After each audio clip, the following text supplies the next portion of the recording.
Arcades get new tech, Nintendo stabs Sony in the back, and everyone is getting into the CD-ROM game. These stories and many more on this episode of the Video Game Newsroom Time Machine. I've been waiting a long time for a chance to say this. Stop the presses. Requiescat in pace. Makes him crazy, man. What is a man? It's me, Mario. What a mess. Get over here! Please save me.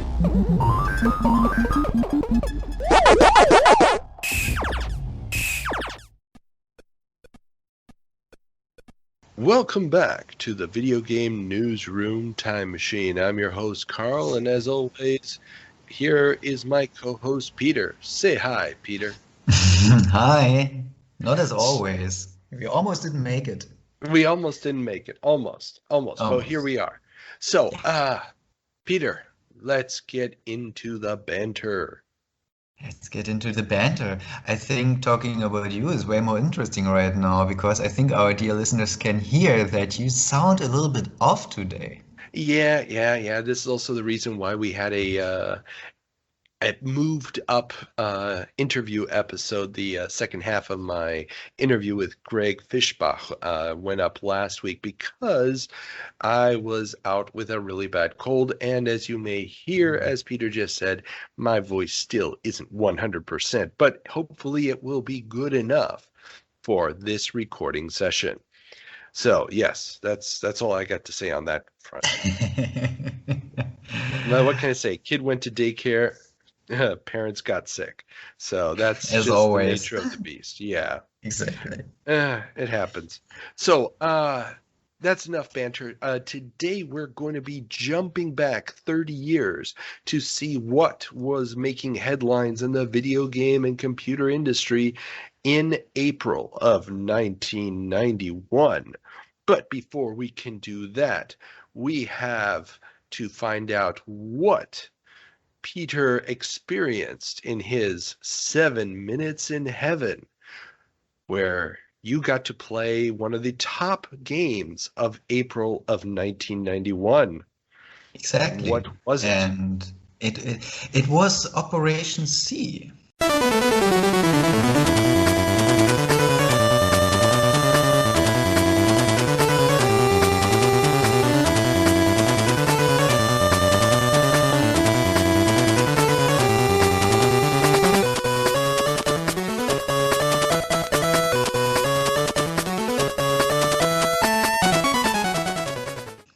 Operation C. Yeah. This Game Boy game. It doesn't get any more 1991 than this.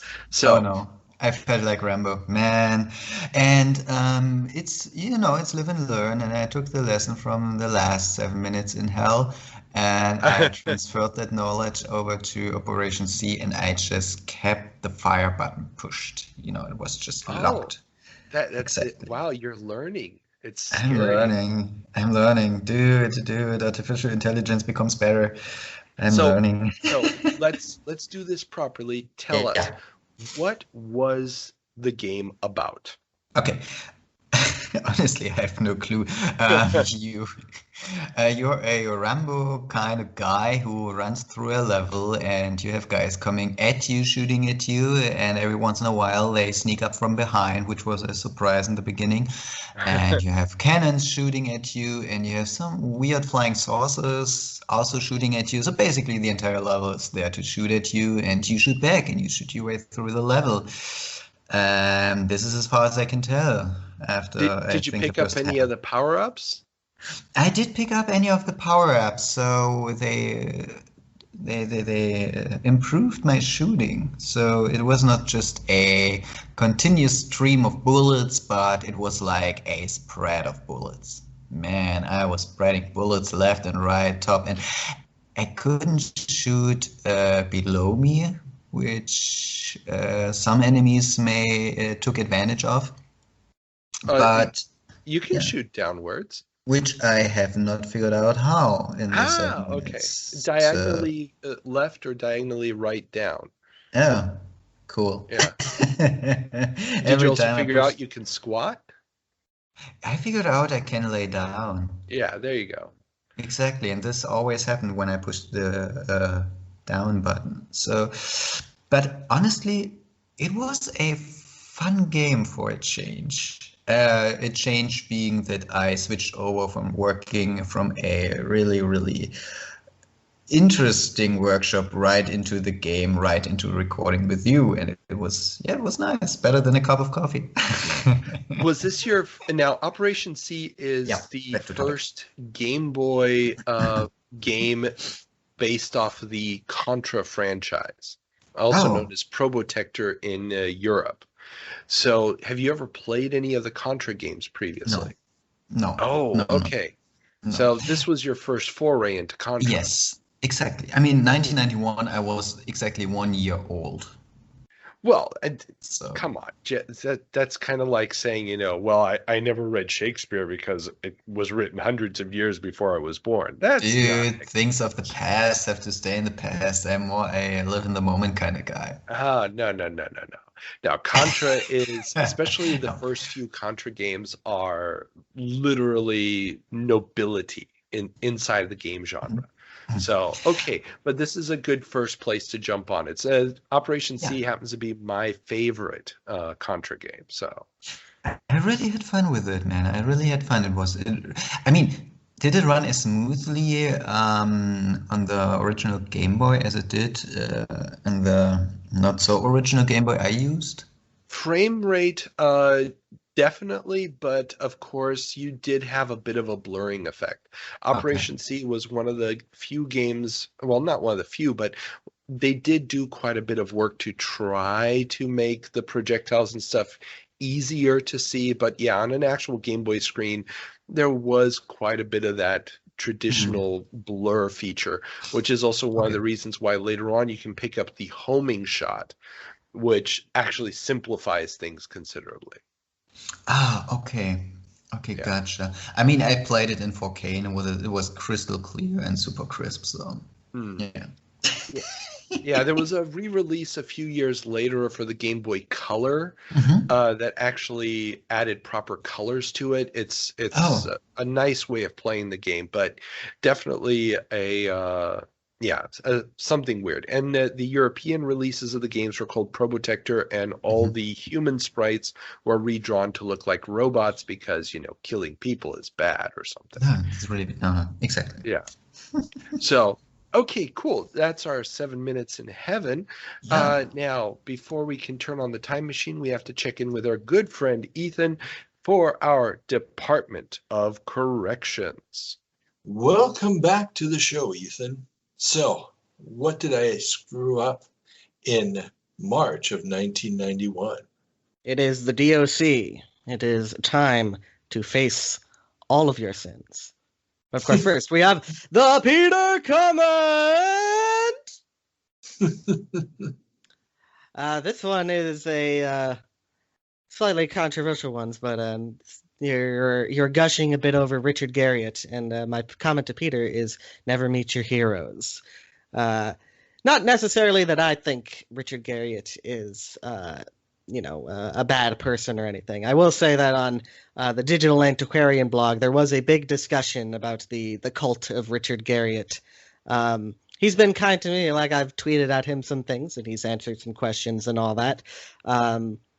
Just be careful of don't deify anyone. Just Oh, ever.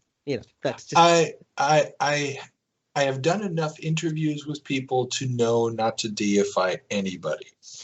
All I do know is when I did meet him, he lived up to the expectations of what I wanted a geek god to be, in the sense of he was truly, truly passionate about the geekiest crap imaginable.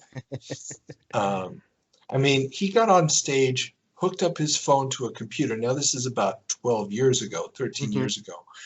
And on the overhead projector, showed us a live feed from a robot in his office in Texas. We were in Atlanta, Georgia. Drove it around his office to an Apple II that was running a Calabath. And then with the robot arms, started to play a Calabath. I'm sorry, But as far as I'm concerned, God status achieved. All right. So, on to the next part. You were talking about relation of video games to the military, and you were saying that video games predate military remote-controlled armaments, which isn't Did I say necessarily that? true. Oh. Yes, you did. Oh. Because Peter asked the question, which came first, and you said video games. And that's like that is sort of a semantic sort of thing. But I did want to mention this kind of interesting thing that Ralph Baer actually was one of the first people to try and make like a military video game ish, more like commercial simulator. Like he got an Apple II and he like hooked up a fake bazooka to it to like I don't know the full scale of this project. There's like a video from the Strong Museum that talks about it a little bit. But he did try to convince the military to get involved with more video game like technology. That does not surprise me from what I've been able to read about the man and what I've seen him talk. What his approach to innovation was. It sounds really right up his alley. Yes. Yeah, he was a soldier. He felt very patriotic, especially because he got kicked out of Germany and all that. He felt that he owed a debt to the United States, and so he was a very patriotic person, very big gun collector as well. Oh, really? Yeah, Okay. he had one of the largest antique gun collections on the East Coast. Wow, did not know that. And one other explains thing, the gun for the Odyssey, though. well, initially they got a toy gun. He had nothing to do with the final product design of the Odyssey, so that's a different thing. One other thing I wanted to mention in this is that the joystick comes from the military as a means of remote controlling armaments. Ah, as a mean of remote control, I would have thought they would have just derived it from initially it was actually vehicle. it was used for the tank, but it is something you can hook up to a remote control too. Makes sense. All right, and to the next point. This goes way beyond the history part into the modern era. I think you've brought this up on the show a couple times. How you're like not sure how many people actually hook their Switch up to their TV whichever one you're saying. I don't know why you think that it's a problem necessarily to have two different modes and different types of games that you can play in these different modes. And especially a lot of the TV stuff, they have a special interface where you can use the Switch controller you have in your hands for additional functionality. And they just design it in two different ways. Like the play sessions are obviously never going to be tailored to one or the other because you can't radically alter the game that much. But I don't see that as a problem. I see that as an advantage. You have different types of games that can be played in different scenarios. Oh, and I'm not saying that the mobility of the Switch from one mode to the other is a detriment in and of itself. I just think that if you're trying to do both things correctly, be both a sit down in front of the couch console and a handheld, that you're going to run into the problem that you're going to be a jack of all trades and a master of none. That if they had just gone with a straight handheld, I think you probably would have gotten a larger percentage, a larger quantity of software specifically designed for that on-the-go experience than you currently have with the Switch. And if they had just done a sit-down console, they probably also would have gotten a larger quantity of quality software that is console ready. And I think that one of the reasons why the Switch library hasn't really gotten as the support that it needed, or hasn't had the entries that it needed, was because the developers have been trying to appease both of these sides. And It's just a lack of focus. But then again, I don't know what the actual economics behind Switch production is right now, especially since games made for the Switch probably are going to have less success when being ported to the other systems. So you're really locked into one system, which probably isn't the most economically feasible investment for most publishers. I mean, now you're arguing on the status of exclusives being the only reason to own a console, and that's an entirely different sort of debate. Well, that is a different debate, but I'm just saying, I mean, if you're trying to develop a game, if you're going to make a Switch game that's primarily meant for the sit-down console user, you're leaving a lot of money on the table for the people who are going to be turned off by that design because they want to play it on the go, and vice versa. Well, I'll leave your thoughts on that on here. This is your show. I'll let you speak. I'm just saying. Okay. All right.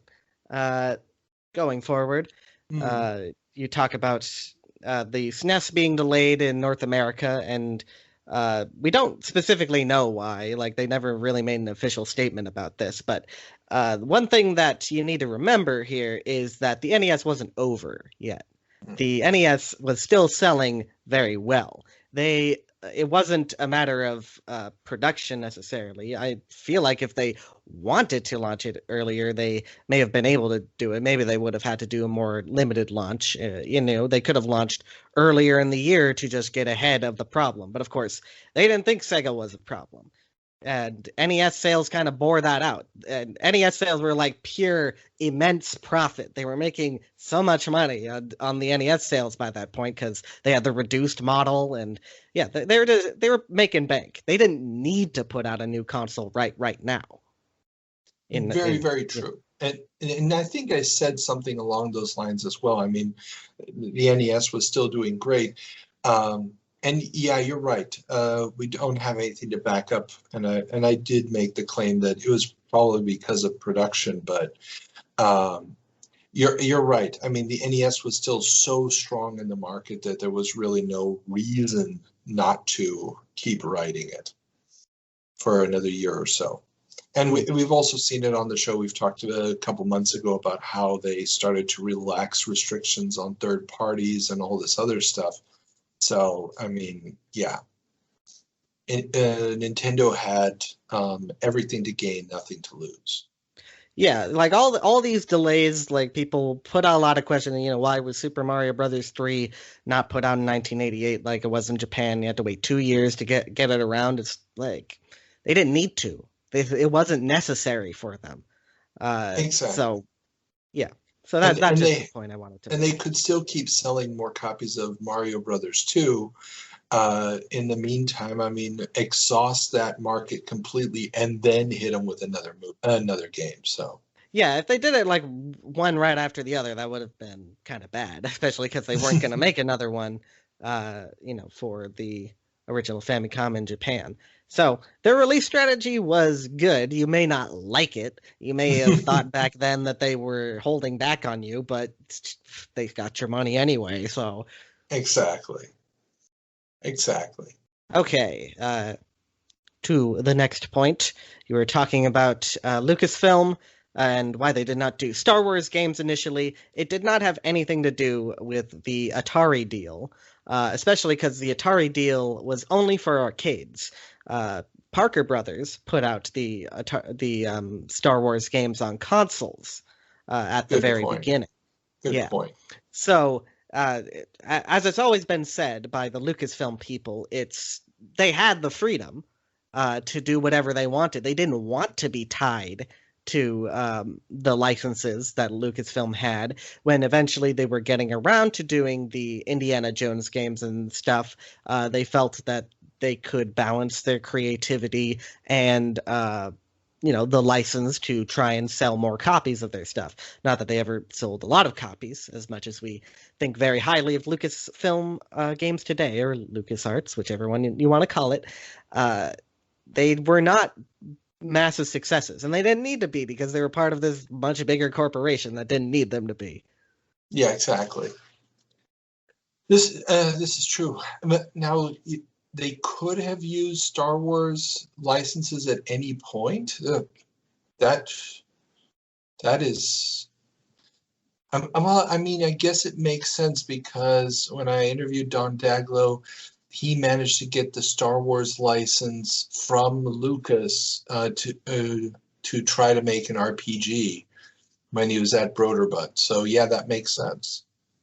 Yeah, I believe that I think even Rescue on Fractalus was considered for like a hot second to maybe be a Star Wars license, but they decided just not to do it.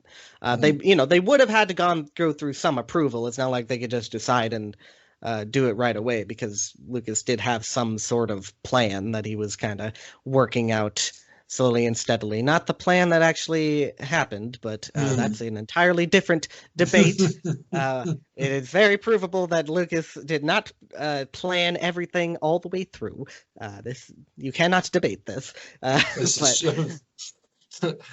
believe the movies are proof that that's the case. But I'm not going to get on a Star Wars rant here. Just the fact that Lucasfilm just got into it eventually because they did feel the need to make a bit of money. And they made some great games. So, all the Dark Forces games are great. The X-Wing TIE Fighter series is great. It's all good. And then they made Droid Works and Yoda stories.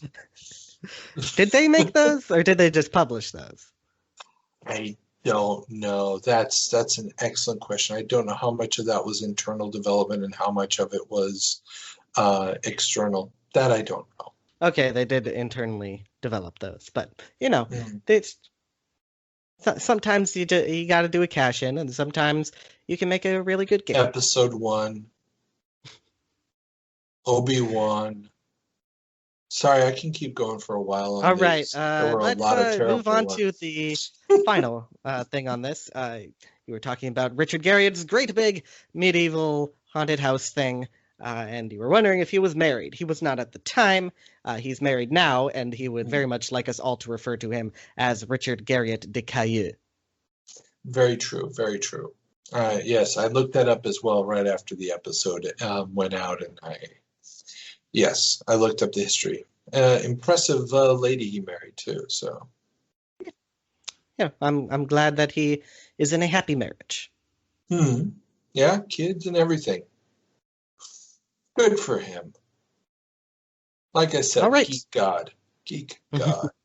So you have your geek goddess over there. So that's it for March of 1991.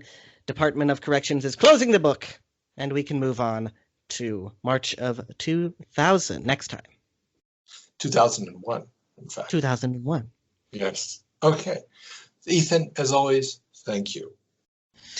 One day after Star Wars Day, I like, again, to point out that you were wrong about Lucasfilm and the Star Wars license and Atari. Yes. I got that wrong. I admit it wholeheartedly. And I should have known better because Noah Falstein actually talked about it in my interview with him. And somehow I did not even listen. Go figure. Oh, well. Okay, so remember, everybody, you can follow us on the Twitter and on Instagram and on Patreon, where you will get early access to our interviews. We've got 3 really cool interviews right now up there. The latest is with Kevin Hayes, who was at Atari Ireland back in the 70s, and then later on took over the Atari arcades in the US, and then when those were sold off to Namco, kept going there. Absolutely fascinating stories about the industry, and if you ever wanted to know how to amortize an arcade cabinet, listen and you'll find out. So those are, and then Gary Carlson of Broderbund is also up there, and Jim Trucano, big time coin op operator. All those interviews are up on our Patreon early, so go and check those out right now and join in the discussions that we have there, as well as seeing video of Peter playing his 7 minutes in heaven. Succeeding. Well, I'll be the judge of that. Okay, so I mean, did you make it to the first boss?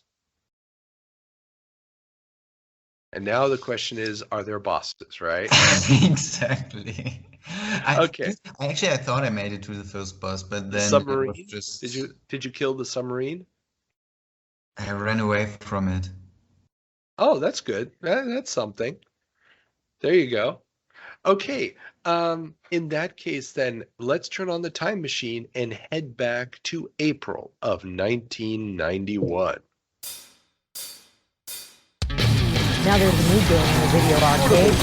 1991. Virtual reality. Let's play Thunderblade. The market's very fickle.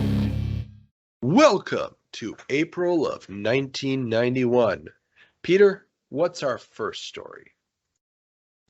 Our first story of today. Carl praises Peter for running away from enemies. Thank you.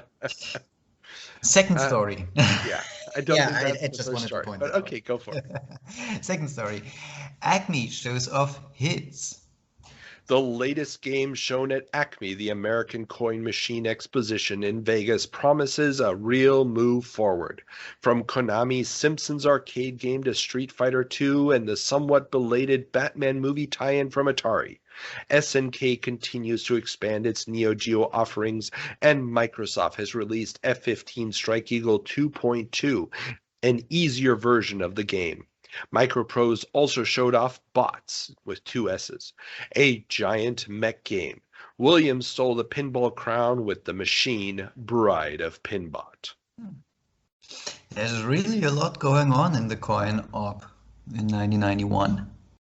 Yeah, after the lull that we've seen the last couple of years in the arcade space, the idea of the multiplayer side-scrolling beat-em-up has gotten some new vigor through licensing.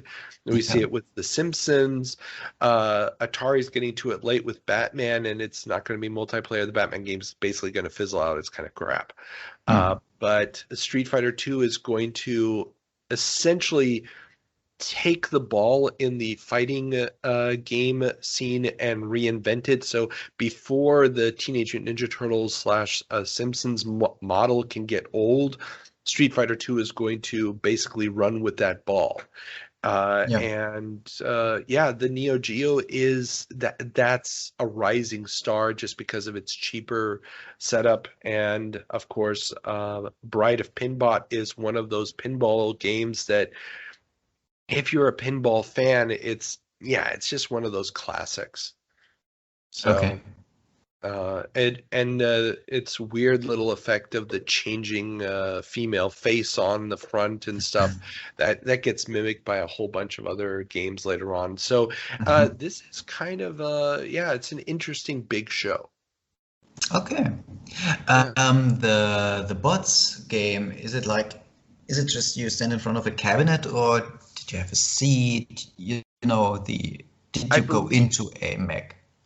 You didn't go into a mech in that sense. It's not as immersive as the BattleTech arena arcade setups where you actually have like a really cool pod and stuff. This is still more of an arcade setup. I believe it came in both a stand-up and a sit-down cabinet, but it's not, closed doors, isolated, super advanced controls like the BattleTech setup, but it is in the same vein. So, you're sitting there, you've got, I think it's a joystick and a throttle and maybe a whole bunch of buttons for the different weapons. So it's trying to be a Mech Warrior BattleTech type of game using Microprose's 3D technology, similar to what they did in F-15. And similar to those games, it's going to be overly complicated for an arcade setup, and it's pretty much going to fail miserably. Dang. Yeah. Sound is interesting, man. Like Bill Staley said in my interview with him, he kind of screwed the pooch with the arcade thing. it was an ill-conceived branching off for the company that probably never should have been initiated. Yeah. Well, this is the problem when you overthink stuff, or you think it's way too easy and it's so obvious, and then people who did not develop that thing stand in front of it and be like, "What the hell?" Exactly. What works for the PC gamer at this point is not going to work for a console or a especially an arcade gamer. And here you are, consoles dumbed down the people. It's not that they dumb it down. It's just the expectations of pick up and play were different. Yeah. And the idea, if you were a PC gamer at the time, you were also fighting with IRQ conflicts and multiple hardware configurations and all this other crap. Basically, you had to be a half engineer just to get the damn things running. And so the idea of then reading through a 50-page manual to figure out how to play the game didn't seem like that big of a stretch. Yeah, exactly. Which also shows the difference between a lot of the software output in Europe versus North America at this time, because North America was a DOS-based market. And in Europe, it was an Amiga and Atari ST where you popped in the floppy disk and the game ran, and you had a one-button joystick. So even when you had a game that was a little bit more complicated, it still had to be accessible. Yeah. It's just so interesting to see the development, even of home computers. I mean, when I remember back in the day, and I had a DOS computer, and you had to figure out how to configure that thing that this actually works, and the game ran. And nowadays, you download a game on, I don't know, Steam or whatever, and you click play, and it just works.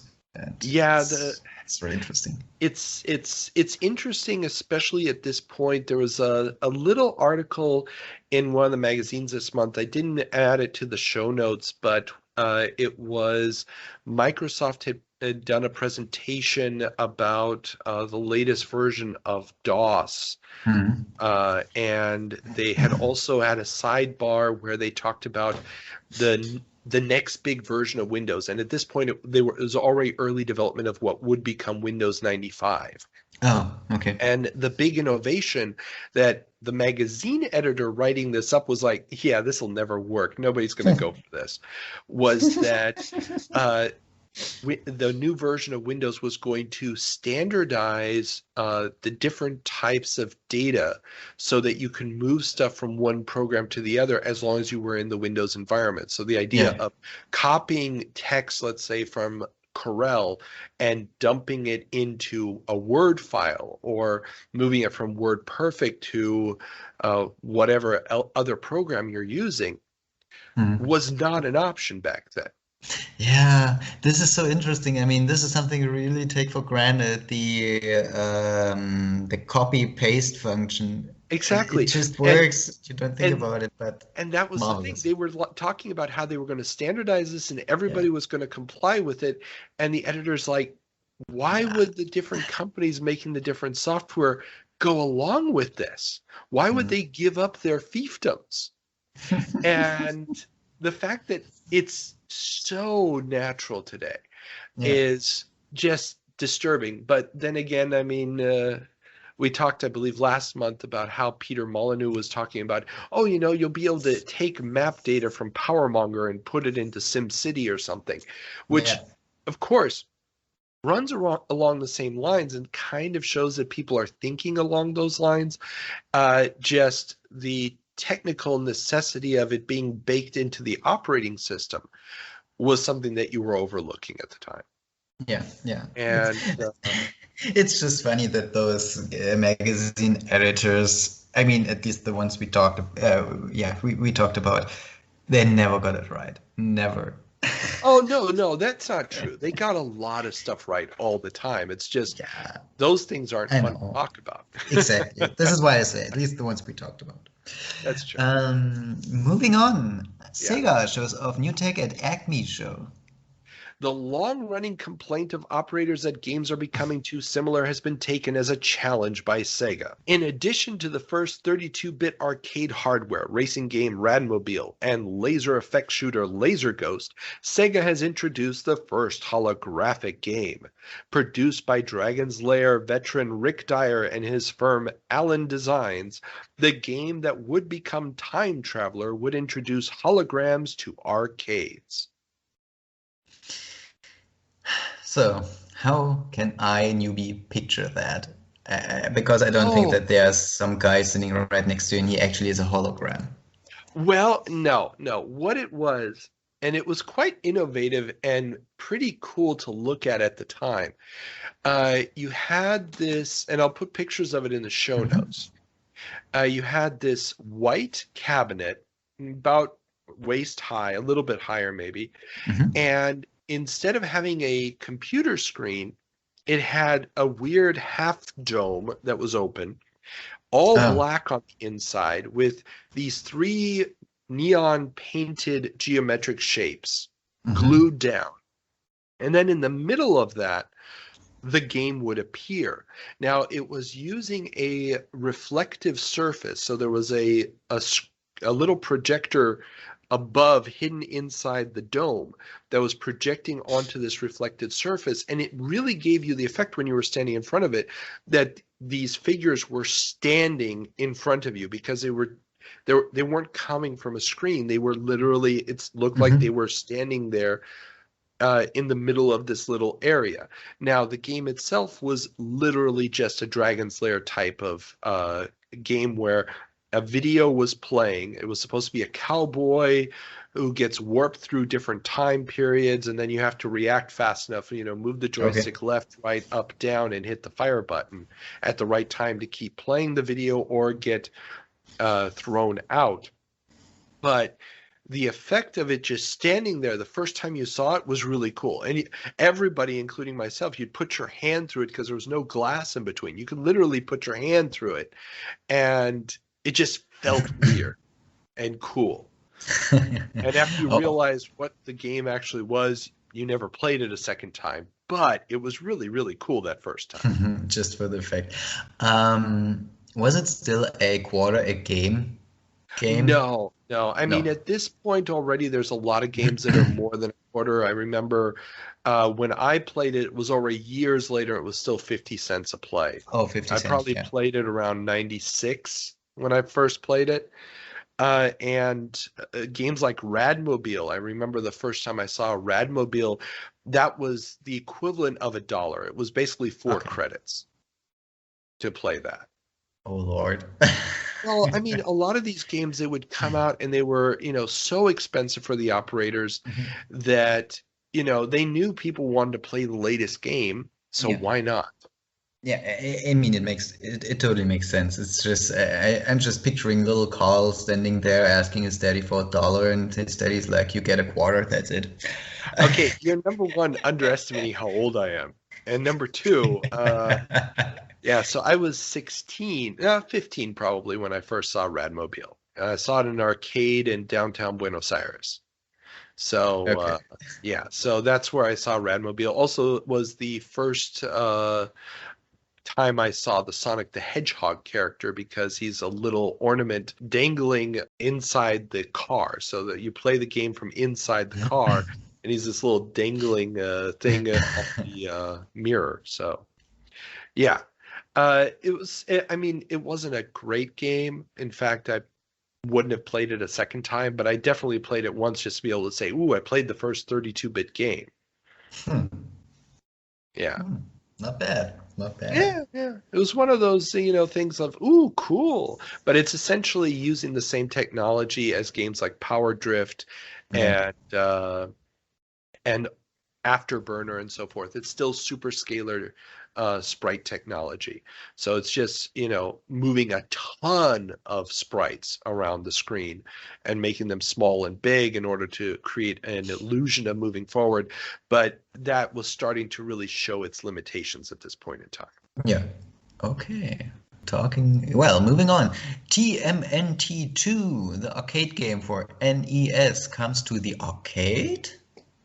Konami's NES port of their arcade smash Teenage Mutant Ninja Turtles is now headed back to the arcade as a cart for use in Nintendo's Play Choice cabinets. Is this a smack to the face of arcade operators already hurting from console competition, or sweet justice that they can get a second bite at the turtle apple? Okay, let me sum it up. Yeah. You had a Teenage Mutant Ninja Teenage Mutant Ninja Turtles game in the arcades, which was ported to the Nintendo Entertainment System by Konami and then being brought back into the arcade? Yes, because Nintendo had their Play Choice cabinets, which were basically just NES cabinets that you could put a bunch of cartridges in, and you put in your quarter and you bought time on the game. So, for me as a arcade fan, why the hell shall I play a simplified version of TMNT on the on Nintendo's Play Choice cabinet when I can have the original version right next to it? Well, you aren't always going to have the original version right next to it. Number two, this was the home version, so in theory, it was probably not going to kill you as quickly. Okay, fair enough. And also, a lot of locations and these Play Choice cabinets, you didn't see them in arcades. Typically, what you would do is you would see them in pizza parlors and places like that. That's where the few times I played a Play Choice cabinet was always in a pizza parlor. Pizza and Pipes, actually, in Seattle. And it was because it was a cheap thing for them to have. And instead of having to have 10 cabinets there, you put 5 games in it. And every kid who came up would find at least one game that they wanted to play. And the Ninja Turtles brand is still very popular. It's not going to be too much longer now before Konami releases a sequel to their arcade game, Teenage Mutant Ninja Turtles, Turtles in Time. That is coming. So, this is like a bridge gap, make some more money, and the operators that don't want to have the large 4-player cabinet in the location and the much smaller 2-player Play Choice cabinet basically still get the Ninja Turtles money at a bargain basement price. Fair enough. And you know what I'm thinking about right now? What are you thinking? Can you imagine? I mean, you've been there, you've bought the t-shirt, but can you imagine how greasy those pizza parlor Play Choice controller must have been? As someone who would play a game, go back to the table, eat a slice of pizza, go back and play. Oh, definitely. I mean, it was germ and nasty city. I mean, those things were just disgusting beyond belief. Then this is why people didn't get sick back then.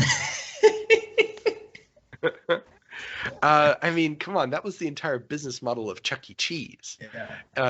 This idea of the eatery with arcade games, you're either cleaning those things on a fairly regular basis, or you're not really. Trust me, you're not. As somebody who worked in an arcade with a food court, with a food area, I can tell you, we did not clean the machines on a regular basis. Jesus. Dude, if you cleaned them, they would just fall apart, I guess. The grease is all that's holding them together. Oh, Lord. Come on, it just gives you that smooth feeling. Yes. This is what the PS5 is trying to emulate right now. You have to feel like you're walking through a swamp. There you go. All right. There you go. Okay. It's hard, but we have to try to move on. Nintendo top toy. Still stuck in the grease. Try it one more time. Yeah, I will. Nintendo top toys sales chart. Taking 6 of the top 10 SKU slots in volume sales, Nintendo was the king of 1990. The top seller was the Action Set, with Game Boy, Super Mario Bros. 3, Tetris, the Power Set, and the Control Deck also dominating.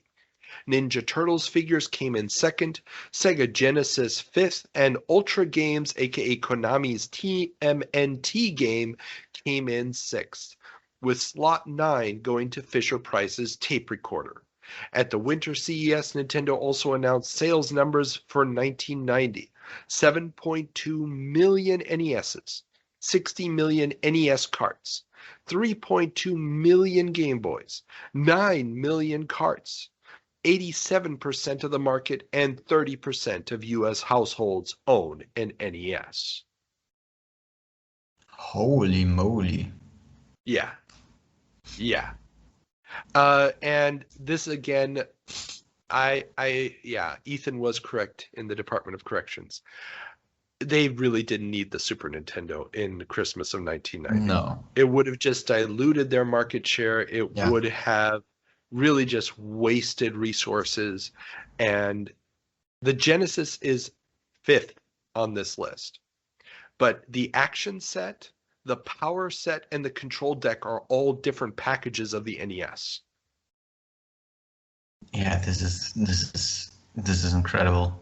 This is insane. I remember I was in the States Christmas of 1990.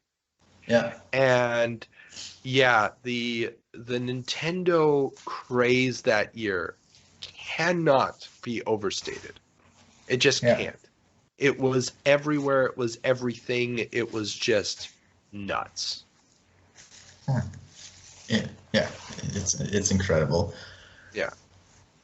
And when you picture that later on there were other consoles that were even sold even more, I think this, jeez. Yeah, I mean the other consoles sell more, some of them at least, but this craze, this absolute insanity, and especially considering that this is still almost exclusively a children's product at this point. The later consoles, as people get older, they'll keep playing, or they'll try to appeal to an older audience, considering that this is a system almost exclusively targeting. It's not exclusively played by kids, but it's almost exclusively targeting kids. These are just phenomenal numbers. Yeah. That, it was a moment in time that I don't think anybody would ever see again, but it's also one of the reasons why the government was investigating them for monopolistic practices. Do you think this will lead over to our next topic? It might be a transition I just thought of right now, yes. Wonderful. Because Nintendo drops exclusivity rule. Nintendo's restrictive rules concerning launching games on multiple consoles has come to an end.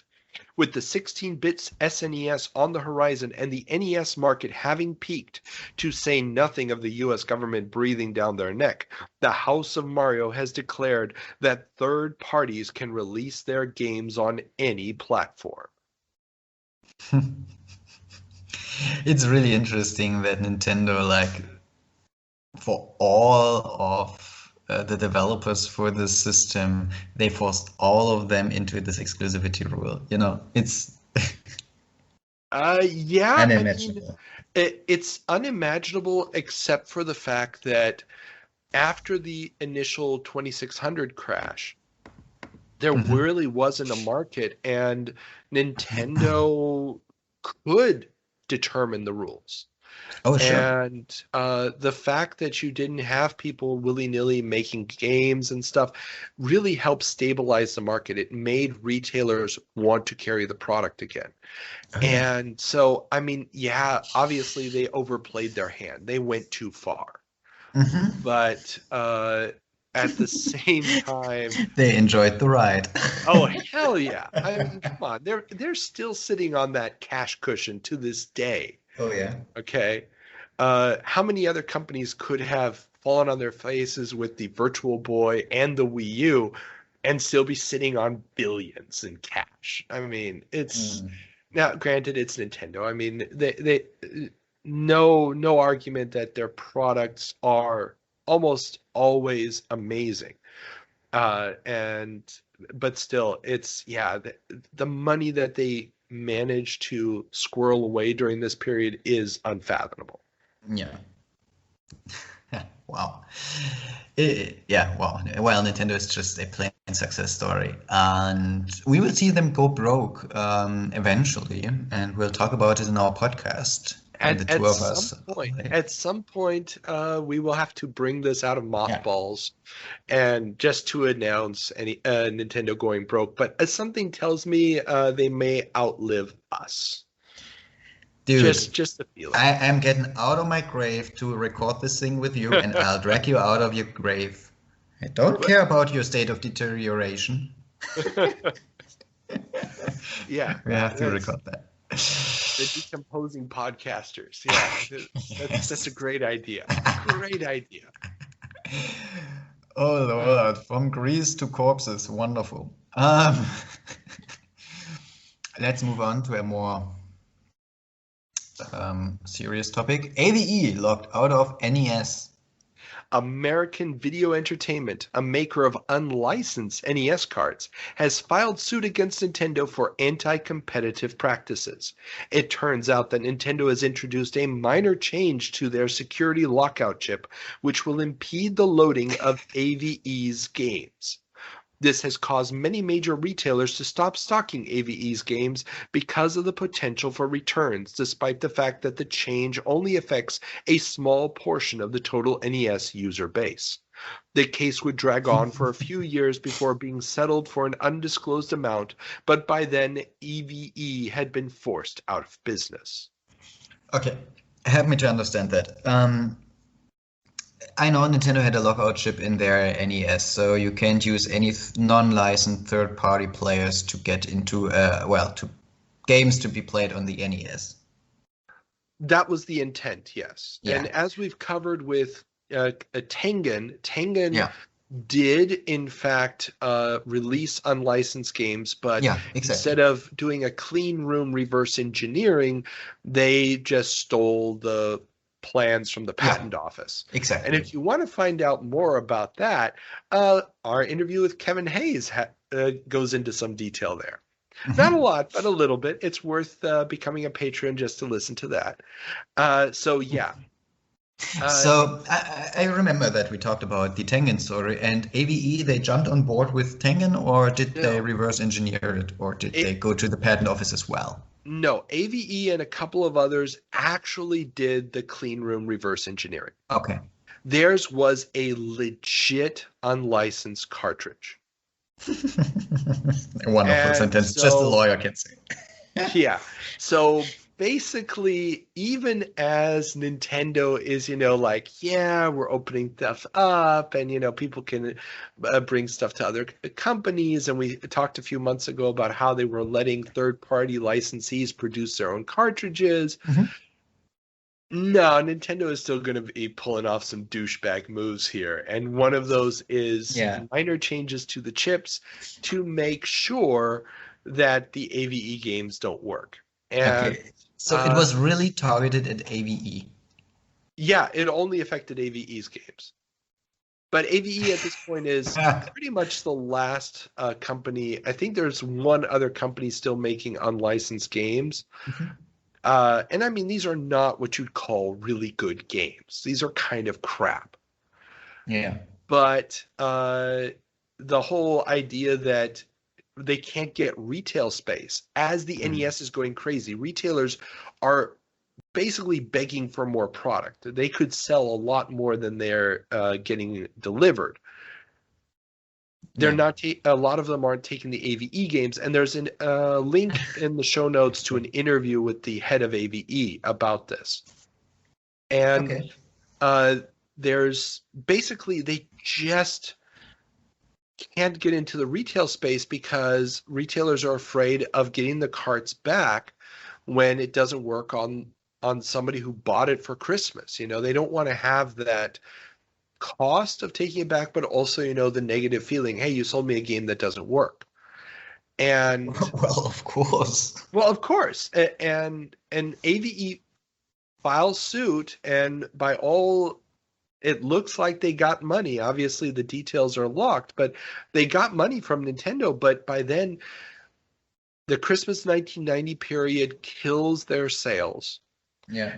Without those sales, they don't have enough money to start development. They wanted to actually start development on the Genesis. They had already worked on creating unlicensed games for the Genesis, and they were probably thinking about the Super Nintendo.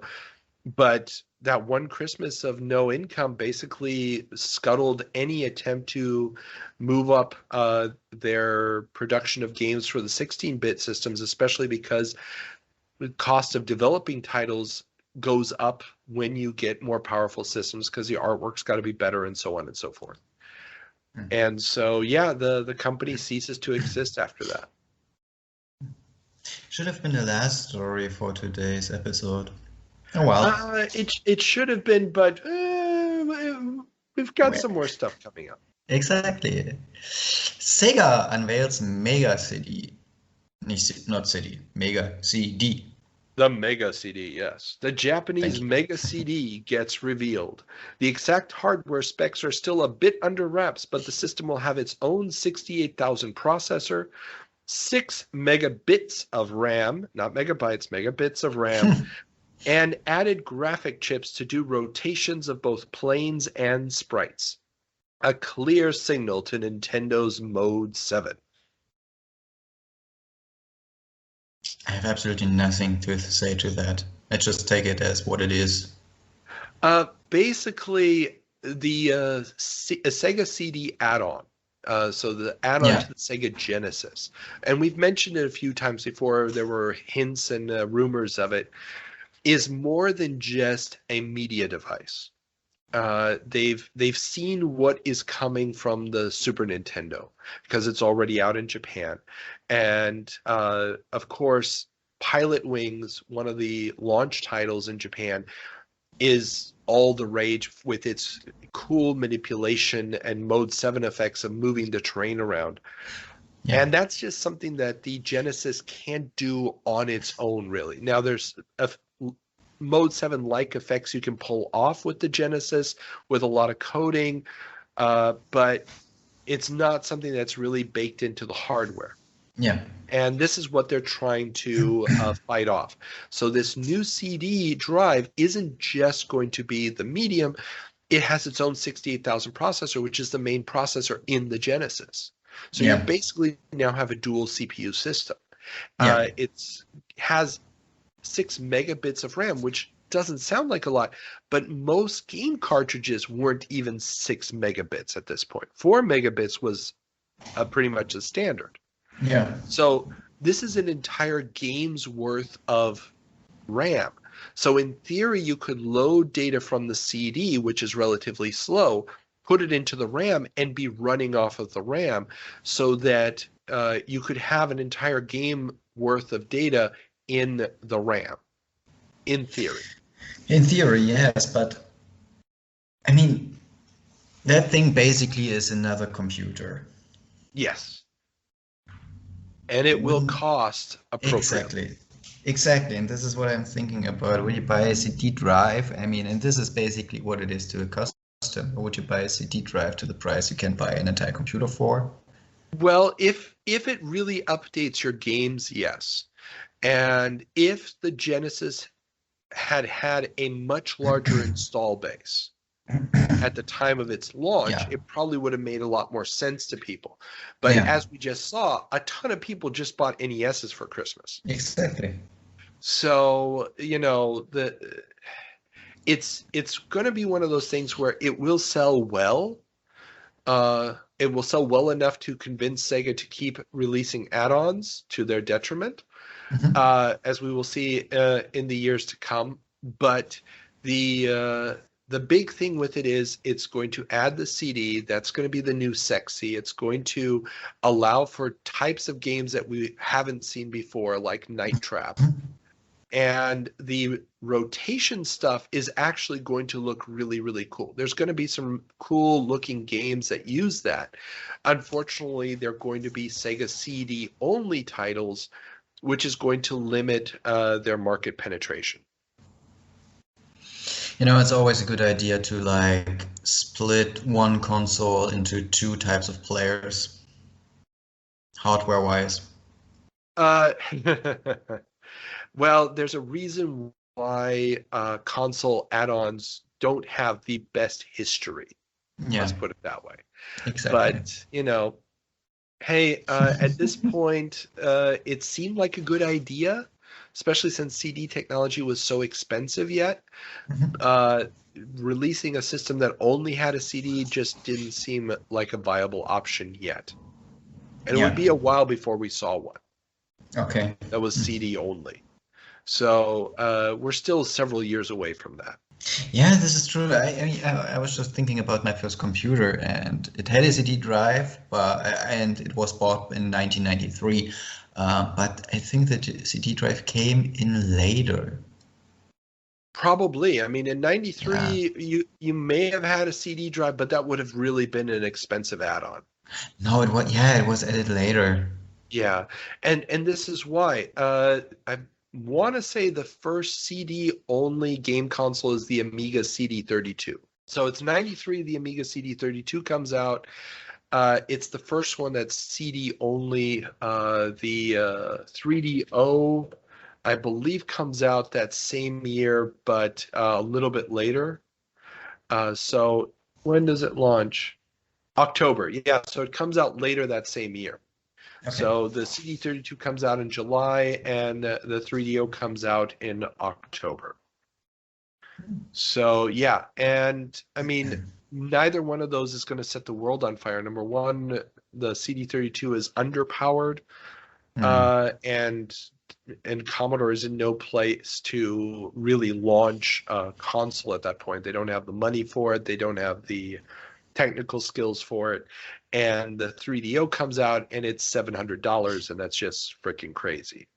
Yeah. So yeah, I mean, it's not until you get to the PlayStation and the Saturn that you really have a successful use of CD technology in a console. Exactly. Yeah. Exactly. Want to talk about the PlayStation? Let's talk about the PlayStation. Yeah, because Sony and Nintendo to partner on CD-ROM drive for SNES. That's right. Two titans of the home electronics industry have paired up to bring the promise of multimedia to the masses. With Nintendo's dominance of the home games market and Sony's high-tech chips, how could this merger of minds go wrong? No idea. I'm completely blanking on it as well. So this was mentioned in Ace magazine and several other publications. People were wondering. Computer Gaming World also talked about it. What is Sony's plan? Is it going to be a standalone device that uses Super NES innards? Will it be an add-on for the Super Nintendo? There's a whole bunch of stuff going on about this, and the name PlayStation does get dropped, but it gets dropped in a somewhat different context. That's the hint to go to the Yeah. I know. I was just like suppressing a sneeze. Very good. Yes, successfully, as I want to mention. Philips announces a CD-ROM add-on for Super Nintendo Entertainment System. Jeez, those names. Yeah. In a fun twist, Philips and Nintendo announced that they would jointly release a Super NES CD-ROM. This, of course, came as a surprise to Sony, and initial reporting from German Video Games magazine suggests that both companies would release non-compatible Super NES CD-ROM systems, with the Sony version being called PlayStation. I do not really get that. I mean, it was like Nintendo was somehow married and found someone else who Nintendo was attracted to. I'm watching too many soap operas lately. I think there's been a lot of speculation over the years about exactly what happened here, and I honestly can't remember if there's more details covered in the book Game Over. I'd have to look again. Yeah. But the general consensus on the story here, and Ethan, yes, I know. I'm hoping that you'll fill in any blanks here. The general consensus seems to be that Nintendo just got cold feet. Because Sony wanted to have the right to use the Super NES chips in a standalone CD device, because they were already providing the sound chip for the Super Nintendo. And They then went with Philips, who they thought were a partner that they could get along with better, that wouldn't be making the same kind of demands, especially Yeah. since Philips already had the CDI standard waiting out there in the wings. And the fact that there's so many weird stories in the press reports at this point, and it's all happening basically in the same month. This is all happening within days or even a week, I think, of one another, that you really have this feeling reading all these old articles, and the show notes have links to a bunch of these, that nobody really knows what the hell's going on. But the fact that the name PlayStation drops here is, in my opinion, very important. And as we know now, because the functioning prototype has surfaced, this was going to be a standalone device. The way Sony was planning, it has a Super Nintendo innards, it has a cartridge slot, but it also plays CDs. So this standalone device would have given Sony a lot of control. More than Nintendo probably wanted to give up. I mean, we just talked about how Nintendo kind of likes to control their stuff. And it makes sense that they backed out, especially because even though Nintendo is a huge company and everything else, they're still dwarfed by a company the size of Sony at this point. Yeah. And so I can imagine that they got cold feet. They were like, yeah, let's not do this. And similar to the way that they backed down on backwards compatibility between the NES and the Super NES, I can see how they may have just said, you know what, maybe we don't need this CD-ROM technology. So who knows exactly how it went down, but what we do know is Sony is not going to give up their dreams of a console. Right. And I'm glad they did not. And the one interesting thing that will come up out, of course, of the Philips deal is those wonderful Zelda and Mario games for the CDI. Yeah. That everybody treasures so very much. Oh yeah, I'm really happy they exist. You have no idea what I'm talking about, do you? I do have an idea what you're talking about. Really? And I even have the Zelda character right in front of my inner eye. Oh, wow. Okay, good. I'm glad that that horror show has not gotten past you. No. I'm always a friend of horror shows, and it took us a couple of episodes, but right now, and I think this is the first moment that the two of us that I actually know what you're talking about. So yes, awesome. We made it. But 1991. I'm stepping in. CD mania yet? No, we're not. Commodore shows off Amiga CD add-on at CES. In addition to the CD-TV that we already discussed last month, the A690, a CD-ROM add-on for the Amiga 500, was shown off at Commodore's CES booth. The $699 unit will bring multimedia to Commodore's low-cost Amiga with CD-ROM drives for A2000s and A3000 computers to follow. Delayed to 1992, and by then the A500 had been discontinued and released as the A570, it was not compatible with the current A600 and A1200 computers. First of all, there are way too many letter number combinations starting with A. Who the hell shall keep track of that? Oh, dude, yes. Sadly, I know exactly what every one of those means. That's the disturbing part. But yes. So anything with the Amiga line had an A in front of it. Yeah, I mean, obviously. And then explain me why the A500 was followed by the A570, which is okay. And the A690 is a CD add-on for the A500, which will not work with the A570 or 600 or A1200. Man, this is... Okay. So at this point in time, the Amiga line, the Amiga when it was originally launched in 1985 was just called the Amiga. Right.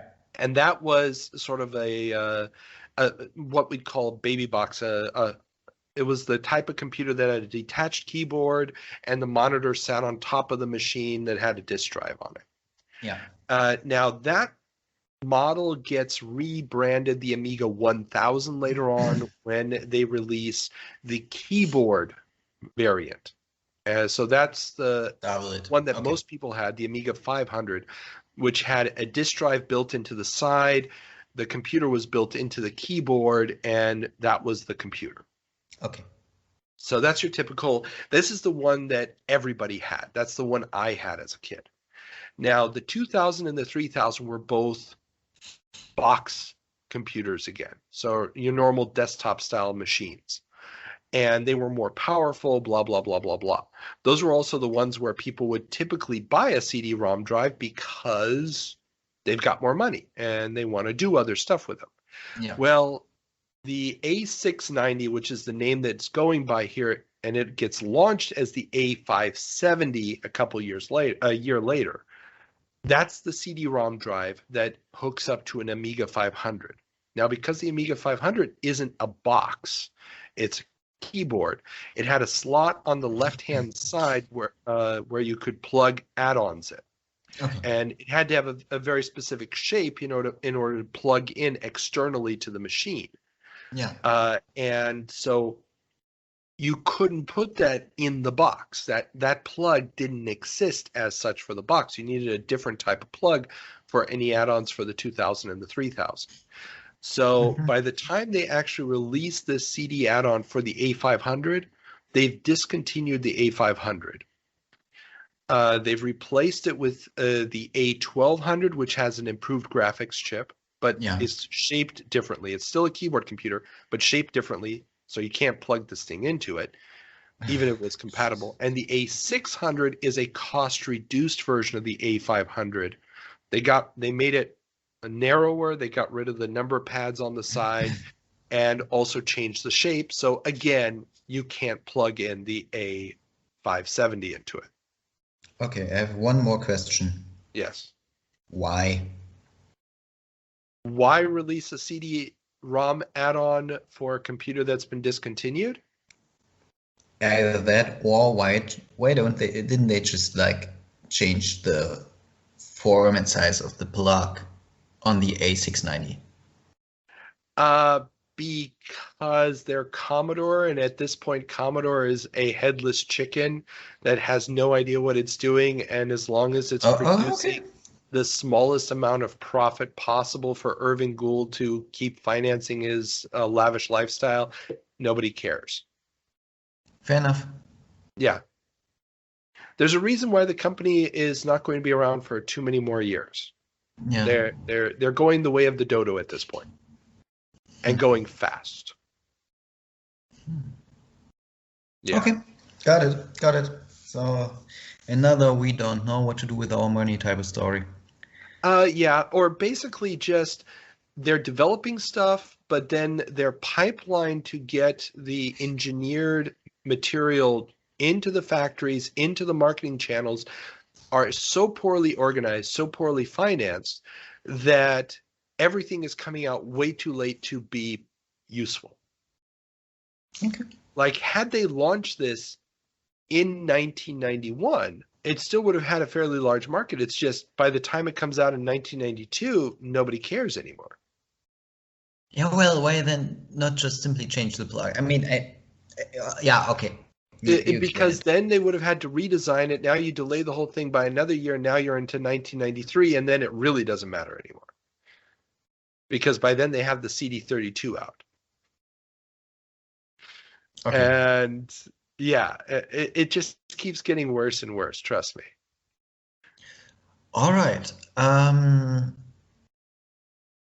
Waiting for that to happen, let's just move on. Comad sees games as advertising. German computer game developer Comad has taken a very novel approach to game design. Possibly the first game maker dedicated to ad games, Comad is partnering with the government agencies and companies to produce games that will either be distributed for free or at nominal costs to help promote awareness of brands or messaging. Their first title is meant to educate about environmental protection and was commissioned by the German Environmental Agency. And it surely was a hit amongst the kids. Everybody had a copy at some point. Really? And Comad would make a few other games that you'd see advertised in magazines where it'd be like, "Ooh, get this cool game, send us 5 marks," which probably about $3 at the time. Yeah. $2. Send us this and we'll send you the disc. And these were typically games for the Amiga because the Amiga had such a large install base. And you're putting them on 3.5-inch floppies, so reproduction costs are also minimal. And this company actually survived for a little while, and the founder, Torsten Rauser, he's still in the game business today. He would later on be involved with a bunch of web portals, doing Java games and casual games for phones nowadays and stuff. So he actually stays in he's still in it today, and he started out as a teenager. It's an interesting little side story, nothing that really changed the world, but I thought it was an interesting concept in the pre-internet days of how to use gaming as a advertising tool. Yeah. And no, they weren't the first people to do that. There had been quite a few games that had been done as advertisements before this, but this was the first example I know of a company solely dedicated to this type of game. Mm-hmm. And I have to just put that in because I know Ethan was already jotting down examples, right, Ethan? Yeah, I know, Ethan. It's okay. But hey, if you know a company dedicated to this before this, I'd love to hear about it. Oh, yeah. Speaking about dedicated companies, Microprose announces new titles. In an attempt to branch out into new markets, Microprose has announced that they will be producing their first RPG, Darklands. Oh, and they also announced a little game called Civilization. Yeah, I think Civilization will not be a big hit. Civilization is, just another one of those, also ran games. A footnote in history. Yeah. But Darklands, now this was a game that it was a huge RPG. It was trying to be sort of a realistic RPG set in medieval Germany. And it got massively delayed, cost a ton of money, and flopped pretty bad. Similar to the way Microprose's attempts to get into the point-and-click adventure genre will flop in a few years with Rex Nebular. It really connects well with their attempts in the arcades. They're trying to get out of their simulation niche, and by going after other established genres, and at the same time, they've got Sid Meier just inventing new genres, essentially, with Civilization, which is kind of weird and cool all at the same time. But at the same time, you couldn't just rely on Sid's output because there's just not enough games coming from him to keep the machine going. Okay. Yeah. So I just thought it was fun, and I always take a good opportunity to mention a Sid Meier game. So all good. All right. Man, you know what this means? We're done with our leap back to April of 1991.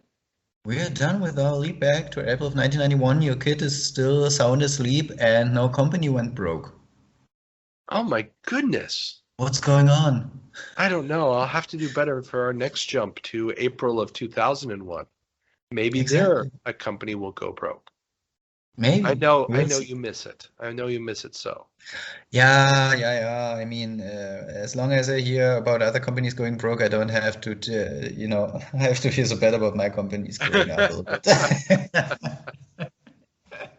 So, before we head out, a quick reminder, everybody, follow us on the Twitters and blah, blah, blah, blah, blah. Links in the show notes below.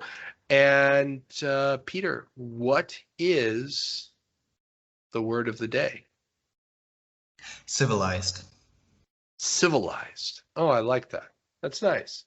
It's almost what the relationship between Sony and Nintendo should have been. Exactly. Excellent. Okay, well then, everybody, have fun. Don't do anything we wouldn't do, and we'll see you back here for our next jump through time. Bye.